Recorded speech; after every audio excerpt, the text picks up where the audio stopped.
मुफ्ती साहब, आपके पास आऊं उससे पहले मैं नाइस के पास जाऊंगा, वहां से बात शुरू करूंगा। नाइस हसन जी, जिसकी बड़ी प्रतीक्षा थी, इधर वालों को प्रतीक्षा थी, उधर वालों को भी प्रतीक्षा थी। इधर वाले कह रहे थे यूसीसी लाएंगे, उधर वाले ललकार रहे थे कि हिम्मत है तो लाके दिखाओ, कागज कहां है। यूसीसी आ गया, कानून भी बन जाएगा। उत्तराखंड में जो यूसीसी आया है, मेरी समझ ये कहती है कि वो एक विंडो है जहां से आप देखिए कि जब देश के लिए यूसीसी आएगा भारत की संसद में, तो उसका रूप स्वरूप क्या होगा, उसकी झलक उसमें दिख रही है जो पुष्कर धामी लेकर आए हैं यूसीसी। आपने इस पर सुना होगा, क्या है इसमें, क्या स्थिति है, आपकी आरंभिक टिप्पणी क्या है? नाइस। देखिए, कोई भी जागरूक महिला होगी और जो भारत की महिला है वो इसका विरोध नहीं कर सकती। विरोध तभी होता है जब इसकी मंशा गलत होती है। तो मैं एक एक्टिविस्ट के तौर पे इससे पहले भी आपसे बात कर चुकी हूँ इस मुद्दे पे।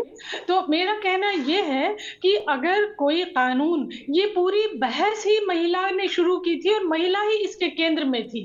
ये पुरानी बात, मैं 72 से पहले की अगर कोट कर रही हूँ तो महिला ही केंद्र में थी। लेकिन समय के साथ क्या हुआ, महिलाएं इससे गायब हो गई, इसके केंद्र में मौलाना, पंडित और तमाम राजनेता आ गए। तो मैं वापस चलती हूँ कि ये महिलाओं का उठाया मुद्दा था और महिलाएं ये चाहती हैं कि औरतों के लिए जो कानून हो वो उन्हें इंसाफ दे। तो अगर जहां तक ये सवाल है, ये ना मुसलमान औरत से रिलेटेड, ना हिंदू, ना पारसी, ना सिख, ये सभी औरतों का सवाल है। तो एक मुसलमान औरत होने के नाते, इस देश की नागरिक होने के नाते मैं ये कहूंगी कि अगर हमारी मंशा सही है, औरतों को इंसाफ मिल रहा है, तो एक मुस्लिम होने के नाते मैं कहूंगी कि ये कुरान के खिलाफ नहीं है। मुसलमान औरत के लिए तलाक की बात हो और उसके हलाला की बात हो, खुला की बात हो, ये सारे कॉम्प्लिकेटेड बनाए गए, जबकि कुरान ने उन्हें कॉम्प्लिकेटेड नहीं बनाया था। तो बीइंग अ मुस्लिम मैं कहूंगी कि मंशा सही हो तो ऐसे कानून आना कोई बुरी बात नहीं है। ठीक बात, नाइस, मैं दोबारा आता हूं। ठीक है नाइस, अभी रुकना होगा, दोबारा आपके पास आऊंगा। मुफ्ती साहब, विरोध क्यों? सबके लिए एक सी व्यवस्था हो जाए, रसोई में एक सा खाना बने, सबको एक सा मिले, किसी को लड्डू, किसी को सूखी रोटी, ऐसा ना हो, ये तो अच्छी बात है। जो बात नाइस ने कही, महिला किसी धर्म की हो, उसको हम जितने सुरक्षा दे पाए, जितना उसकी गरिमा के लिए काम कर पाए, वो सबकी जिम्मेदारी है। नहीं, मैं सुन रहा हूं अभी कई ऐसे मौलाना लोग हैं, वो कह रहे हैं कि जी हमें मंजूर नहीं ना। बोले क्यों? बोले हम तो उसी से चलेंगे शरीयत कानून से। बोले ये सब कानून हम नहीं मानते। तब फिर कैसे काम चलेगा भाई मुफ्ती साहब? देखिए, सबसे पहले यूसीसी का डिमांड 1835 में हुआ था जी, आर्टिकल 44, और संविधान सभा में इस पर बहुत जोरदार डिबेट हुई। डिबेट में अंबेडकर जी और कुछ लोग पक्ष में थे, मुंशी, कुछ लोग इसके खिलाफ थे। उसके बाद क्या हुआ कि ये सिविल कोड लागू नहीं हो पाया। देखिए, देखने में बहुत अच्छा है कि भाई लागू होना चाहिए। मैं कहता हूं कि बहु विवाह है, मुसलमानों में बहु विवाह कम 1.9 है। NHSF का डाटा देखिए, नेशनल हेल्थ फैमिली सर्वे को पढ़िए, और कई डाटा है कि मुसलमानों में बहु विवाह का रिवाज है ही नहीं है। एक बात। दूसरी बात, जो हलाला, जिस संदर्भ में हलाला है, वो इस्लाम के अंदर हलाला नहीं, वो हरामा है, उसका मैं जिक्र नहीं करूंगा, मैं बता। मगर इस भारत में कैसे पॉसिबल होगा? अब आइए पलट करके मैं बता रहा हूँ। आसाम में कुछ कबीलों में 4-4 औरतों के एक पति हैं। हमारे तेलंगाना में दलितों में 2 बहनों के साथ एक मर्द की शादी है। और दूसरी चीज क्या है कि हिंदुओं में मामू और भांजी, सगी मामू भांजी में शादी होती है। तो क्या ये पॉसिबल है? क्या सिविल में पॉसिबल नहीं है? मेरा एतराज ये नहीं है कि वो मौलानाओं के जैसा उटपटांग बात नहीं करना है। मैं कहता हूं कि इसी देश के अंदर IPC, CRPC की धाराएं सब पर लागू होती हैं। जहां गोद लेने की बात है, लिए पालक, जो गोद लिया हुआ बेटा, इस्लाम के अंदर उसको अधिकार नहीं दिया गया है। तो जायदाद के अंदर भी 2 हिस्सा मर्द का, 1 हिस्सा औरत का है, इसलिए कि औरत की शादी से लेकर परवरिश की जिम्मेदारी मर्द के ऊपर है। तो मैं कहता हूं कि मुखालिफत बराए मुखालिफत नहीं होनी चाहिए, मुसलमानों को भी समन्वय बिठाने की जरूरत है। ठीक है मुफ्ती साहब, दोबारा आता हूं। आप बहुत जानकार व्यक्ति हैं, लेकिन मैं इस बात के से नाइत्तफाकी रखूंगा बहुत अदब से कि औरत को खाने खिलाने और उसको पालने पोसने की जिम्मेदारी मर्द की होती है। औरत को कोई बकरी समझा क्या किसी ने? ना जी। मुफ्ती साहब आपने दोबारा में आएंगे, अपनी बात कहिएगा। मैंने अपनी राय बताई, आपकी राय तो सिर माते, अपनी तो बता ही सकता हूं। यही तो लोकतंत्र है, नहीं तो सीरिया नहीं हो जाएगा, फिर तो मामला गड़बड़ हो जाएगा, गल्लूगारा हो जाएगा। मैं सिर्फ ही कह रहा हूं, महिला बराबर कदम से कदम मिला के चल रही है। तब क्या करिएगा जब पति की तनख्वाह 10,000 और महिला कमा रही 20,000? जमाना बदल गया भाई। औरंगजेब और बाबर और चंगेज खान वो किस समय का सिस्टम लाएंगे क्या हम? ना, महिला को महिला की तरह सम्मान मिलना चाहिए, भेड़ और बकरी की तरह हाँकने की कोशिश मत करिए। और दूसरी बात जो मुफ्ती साहब ने कही उस पर एक टिप्पणी करके फिर मैं मैथिल साहब, रावत जी और सुनील जी के पास जाऊंगा।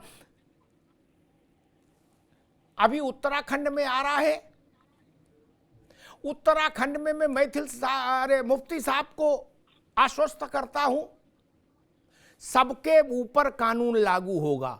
क्या? कोई जमात बाहर नहीं रहेगी। और फिर आगे जाके इंश्योर करता हूं, जिस दिन भारत पर यह कानून लागू होगा, भारत की संसद से असम से लेके तेलंगाना तक सब सीधी लाइन में खड़े होंगे मुफ्ती साहब। क्या? ना दाएं ना बाएं, जिनको छूट देंगे पार्लियामेंट में लिख के देंगे। क्या? बाकी सबको सीधी लाइन में खड़े हो, ड्रामा नहीं, ड्रामा नॉट अलाउड।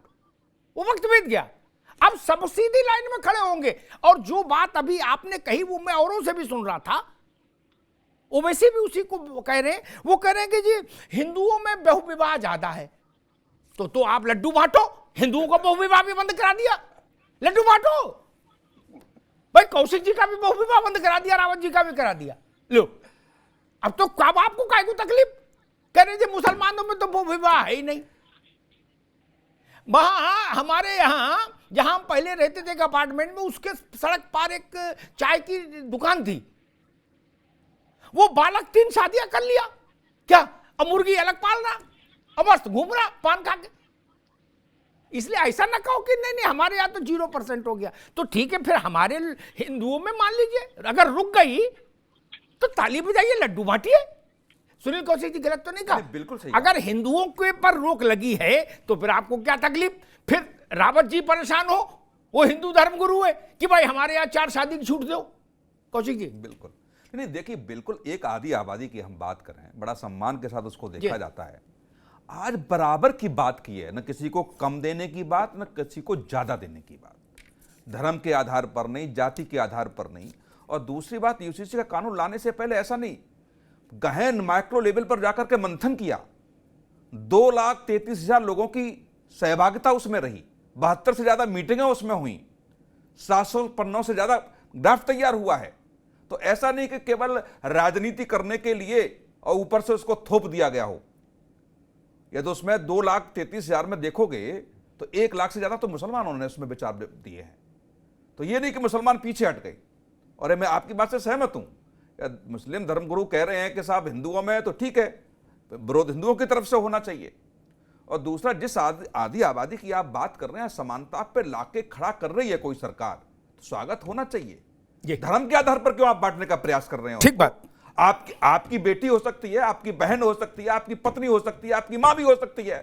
ऐसा तो है नहीं कि वो जो नियम है वो आपकी बहन बेटी पीड़ित नहीं होगी उससे, या हमारी बहन बेटी पीड़ित नहीं होगी। ठीक बात। सारे लोग पीड़ित हैं उससे। सुनील भाई, तो सारे लोगों को स्वागत करना चाहिए। बिल्कुल ठीक बात है। रावत जी, मुफ्ती साहब कह रहे हैं कि मुसलमानों में अब 2 बीबी 3 बीबी 4 बीबी वाला मामला बंद हो गया, अब हिंदुओं में शुरू हो गया। तो ये तो फिर आप इस पर टिप्पणी करो भाई। हालांकि मेरी राय ये है, मुसलमान हो, सिख हो, ईसाई हो, हिंदू हो, किसी जात के हो, किसी पंथ के हो, किसी कबीला के हो, कोई हो, मैं बहुविवाह के सिद्धांततः पूर्णतः खिलाफ हूं। किसी सूरत में लागू नहीं होना चाहिए। असम हो, तेलंगाना हो, कोई जगह हो, 4 बेत मारो, सीधा खड़ा करो। ये क्या ड्रामा है? मुगले आजम बने घूमेंगे, रोटी है नहीं, बीवी 4 रखेंगे।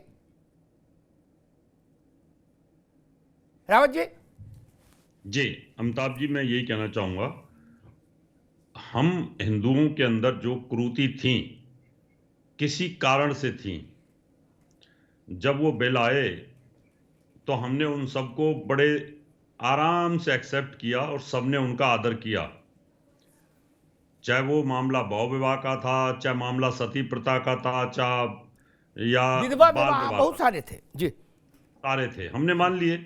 अब मुफ्ती साहब भी कह रहे हैं कि भाई मामू और भांजे की शादी होती है, हमने मान ली कुरीति, या कोई और भी कुरीति होगी तो उसको हम मानेंगे। हम ये तो कहेंगे नहीं कि हमारी गीता के हिसाब से ये चीज है और हम तो इसको लागू रखेंगे ही। हमारी तो गीता में लिख दिया है तो हम तो ये मानेंगे ही मानेंगे, हम तो शरिया के हिसाब से चलेंगे। हमने तो ऐसा कहा नहीं, हमने तो ये कहा है कि जो कानून में आएगा हम मानने के लिए तैयार हैं।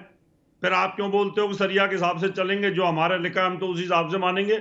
जब हम हर चीज को पहले भी मान चुके हैं, हिंदू मैरिज एक्ट आया उसको मान चुके हैं, विरोध तो आपका रहता है, कट्टरता तो आपके अंदर रहती है। जब कानून आ गया तो मान लो आप भी हमारी तरह, जब हमारे अंदर कोई कमियां हम भी एक्सेप्ट करते हैं, आपके अंदर कोई कमियां, सबके लिए बराबर कानून होगा, देश की उन्नति होगी। और जिन देशों में एक जैसे कानून है वो बहुत ऊंचाइयों को छूते हैं, कोई भेदभाव नहीं होता, कोई हिंदू मुसलमान नहीं होता, किसी की बहन बेटी में कोई फर्क नहीं आता, सबका बराबर होना चाहिए। अमिताभ जी जी बिल्कुल ठीक बात। मैं अब मैथिल साहब के पास आऊंगा, क्योंकि वो सरकार, जिस पार्टी की सरकार है उसके प्रवक्ता हैं। मैथिल साहब, एक टिप्पणी मेरे जहन में आ रही कि भाई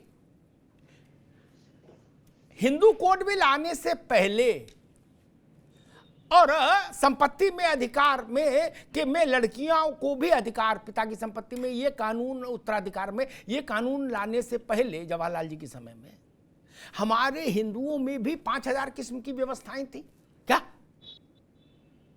हमने एक झटके में सबको खत्म करके एक कागज में समेट के पार्लियामेंट की मोहर लगवा ली? माना कि नहीं माना? जब भारत की 80% आबादी ने उस रास्ते को स्वीकार कर लिया, आज नहीं, जवाहरलाल जी के समय में, तो आज ये कैसे कहा जा सकता है कि हम शरिया चलेंगे? एक और दूसरा विषय ये जो मेरा है, अमेरिका में जो लोग रह रहे हैं वहां क्या शरिया चला रहे हैं? नहीं ना। फ्रांस में जो लोग रह रहे हैं वहां क्या शरिया चला रहे हैं? आगजनी कर सकते लेकिन शरिया तो नहीं चला सकते। मैथिल साहब। धन्यवाद अमिताभ अग्निहोत्री जी। पहले आपको और सभी दर्शकों को भारत माता की जय, वंदे मातरम और जय श्री राम। देखिए, अभी मैं नईशा जी की भी बात सुन रहा था और उसके बाद मैंने उलामा काउंसिल के जो प्रेसिडेंट हैं मुफ्ती नईमुद्दीन जी, उनकी बात भी सुनी। उसके अलावा आपकी रिपोर्ट्स में कुछ कट्टर मौलानाओं की बातें भी सुनी कि ये इस्लाम जो है, इस्लाम के अंदर हमारी जो कुरान, पवित्र कुरान मजीद है, हम उसी के अनुसार चलेंगे, उसके अलावा हम किसी को नहीं मानेंगे। तो पहली चीज, आपके जो धर्म है उसके अंदर कुरान शरीफ में भी लिखा है कि आप जिस भी देश में रहेंगे आपको वहां के कानून मानने चाहिए, ये उसमें साफ साफ लिखा है।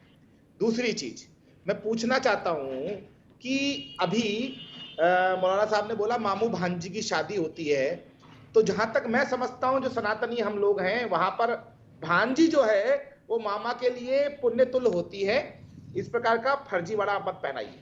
और आपने एक बहुत अच्छी बात बोली कि अगर एक थाली से सबको खाना मिलेगा, एक आपका कुकर से सबको खाना मिलेगा, तो परेशानी क्या है?